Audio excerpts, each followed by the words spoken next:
Hi, guys, and welcome to Reality with T. So, I'm going to talk about Iyanla Van Zant, the last episode. This episode, I'm going to do a review of it, but I really couldn't think about it that hard because it is so tragic. And sometimes when I start thinking about what this family went through, like I just try to, like, if I put myself in their shoes, I probably wouldn't even make it through the episode. So I'm just gonna give, a review and my thoughts on it. But this was so tragic, it was just hard to process. So you have, this episode is called Home Invasion. And basically, 14 years ago, there was an incident that happened with this family, and they have not talked about it since. Basically, you have it, I might mess up the names a little bit, but you have Shantara, who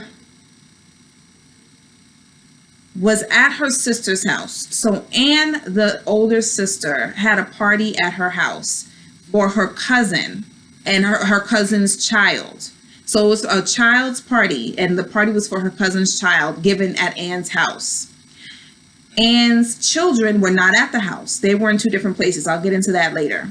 Shantara, Anne's sister, came to the house with her two kids for the party. At the time, her son, at least we know her son was 4 years old at the time. Anne was dating a drug dealer. And during this party, there were, I guess, people opposing drug dealers, whoever it was, came to the home looking for him. And because he was not there, they kept a few of the folks hostage in her family. And basically, they tried to execute everybody there. So during this time, everybody was shot. Anne was shot. Shantara was shot. Shantara's son and daughter were both shot in the head.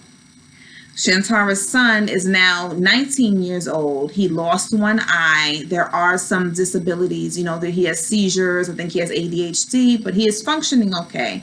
The daughter, we don't know the extent of her disability, but it sounds like she is okay, according to the mother, but she's missing a portion of her skull.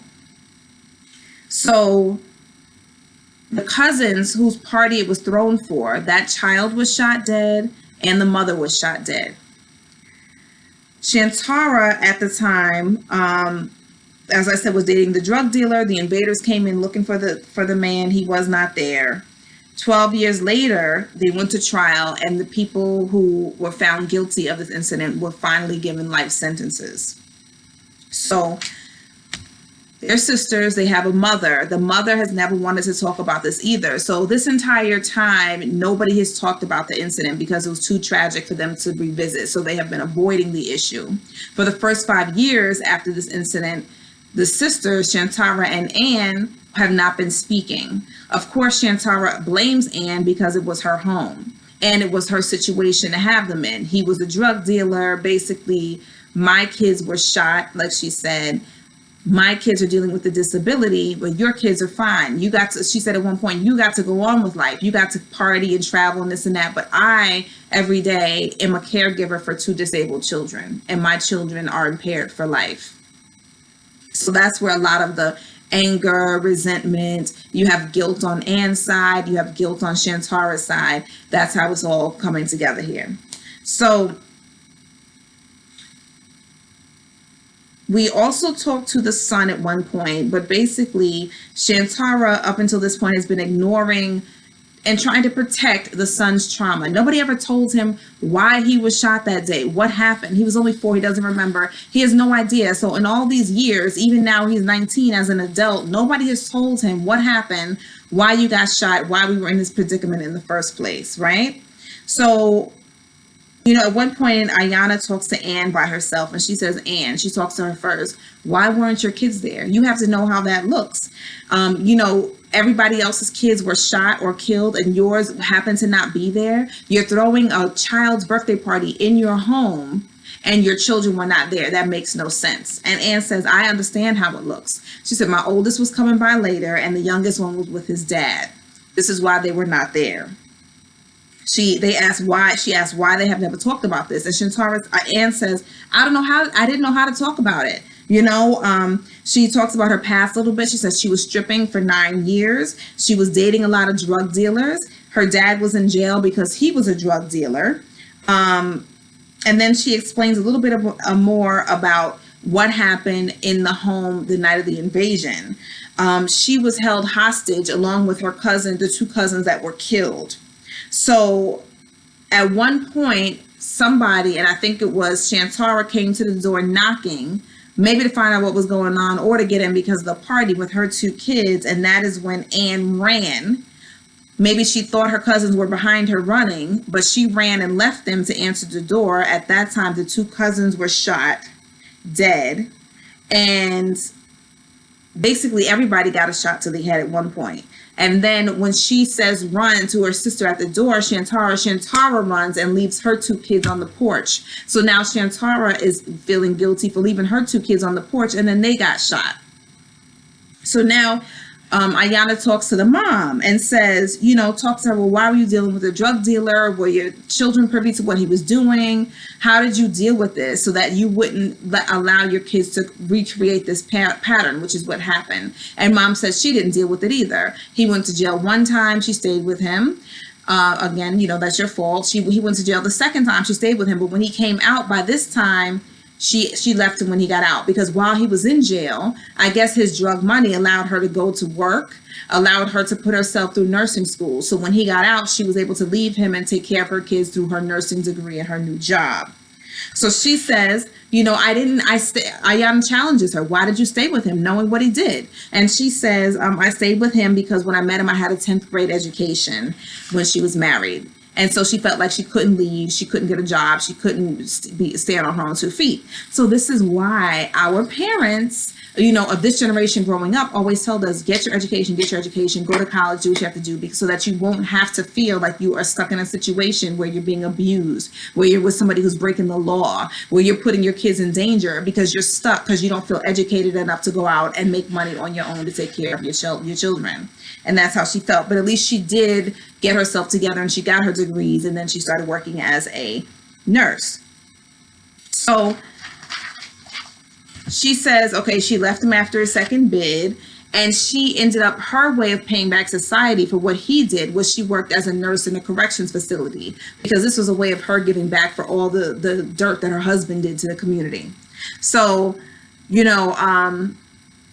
Iyanla brings up, while you were out working and not dealing with the fact that your husband was in jail for drug dealing and not supporting your kids at that time, basically you abandoned your kids because you were working. I'm not trying to fault you for working, but at that time you could have been there for them when they were pining over their daddy who was locked away for drug dealing.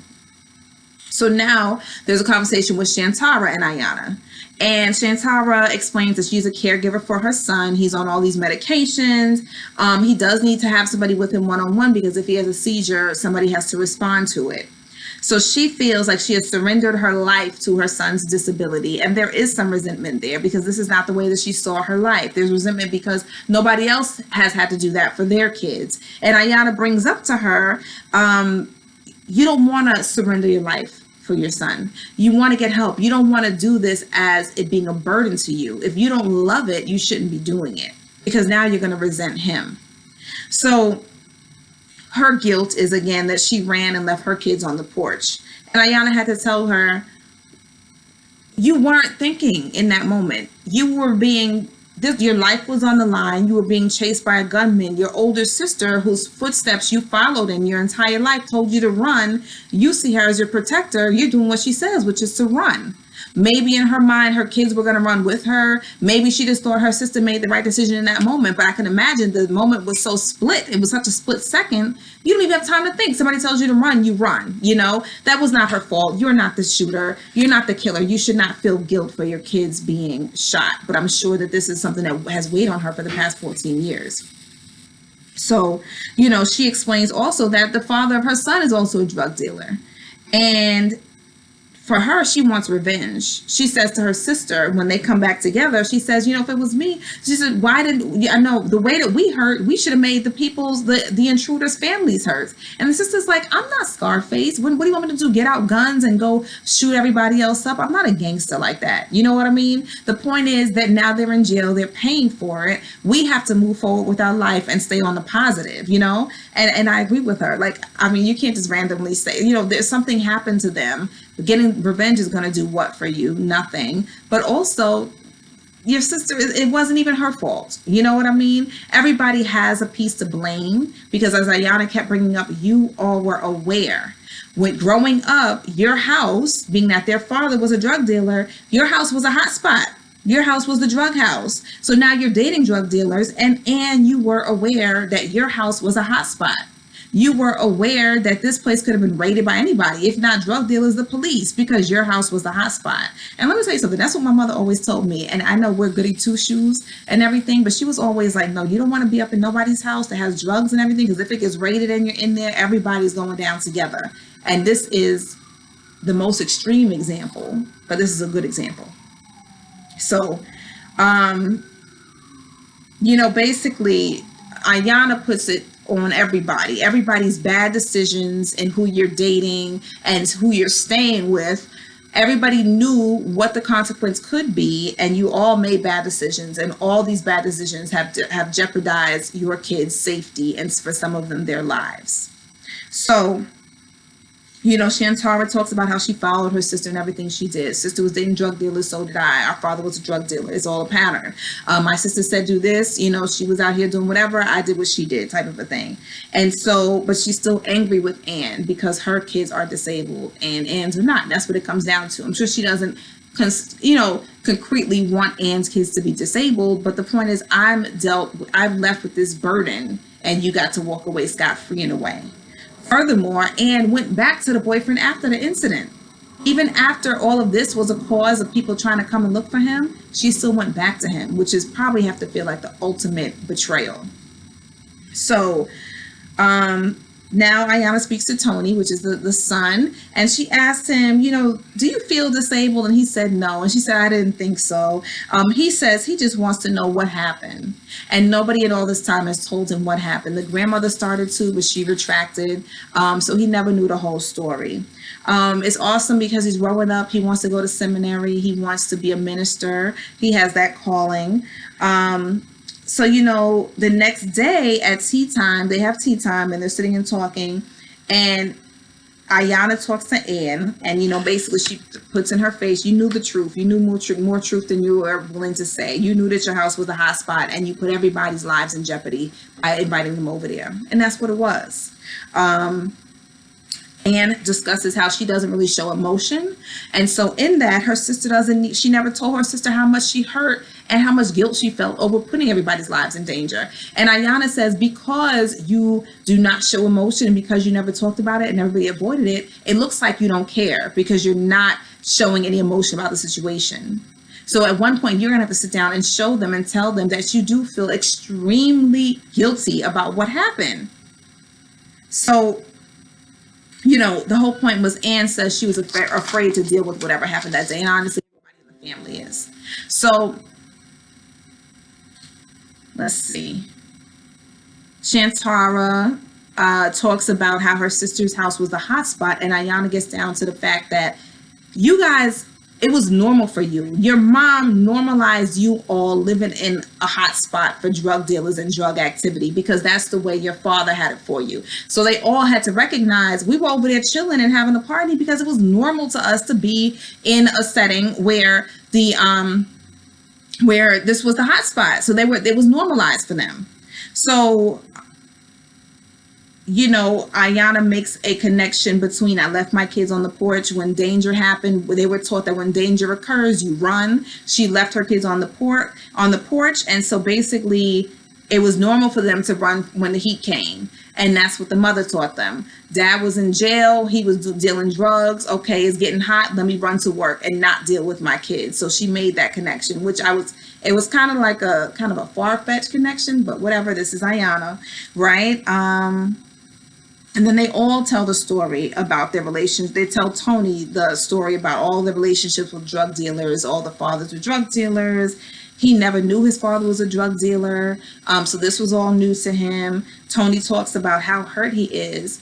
He says, I try to act like nothing bothers me, but it does. I get teased at school. I'm getting ridden at school constantly about having one eye. I feel a lot of hurt and pain every day, and nobody has ever asked me or addressed this to me. Everybody has been ignoring and avoiding his pain and his trauma. And they never looked at it as this kid has been traumatized. And what is he dealing with? Nobody has ever dealt with that, because the family is used to all suffering in silence.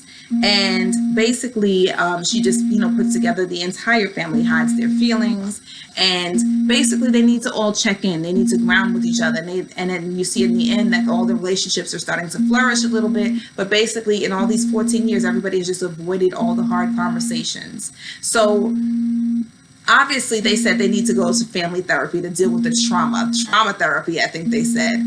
Everybody there needs to be there to go and to kind of process what happened, be able to talk about it, be able to answer those hard questions, and stop avoiding all the things that are going on, because nobody has received any emotional support surrounding this incident.